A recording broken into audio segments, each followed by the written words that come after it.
Amruta madam, आपल्याला माहिती आहे की डायबिटीस म्हणजे अक्षरशः प्रत्येक घरात एकतरी डायबिटीसचा रुग्ण आहेच. तर ही एवढी गंभीर समस्या असताना तर तुम्ही काय सांगाल की कशामुळे हे झालं, याबद्दल सुरुवातीला थोडंसं बोलता येईल?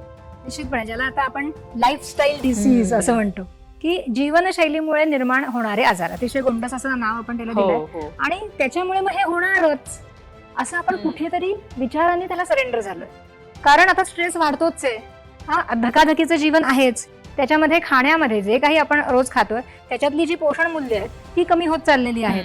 सो अनेक गोष्टी आहेत ज्या याला कारणीभूत आहेत. पण सगळ्यात महत्वाचं आहे की तुम्ही इथून सरेंडर झालात की आता मला रोग होणार आहेत. एक लक्षात घ्या, तुमचा विचारच सगळं काही काम करत असतो. जेव्हा तुम्ही हा विचार करताय तेव्हा तुम्ही ही स्पंदनं वातावरणामध्ये सोडतायत आणि वैश्विक ऊर्जा ती पूर्ण करण्यासाठी काम करते.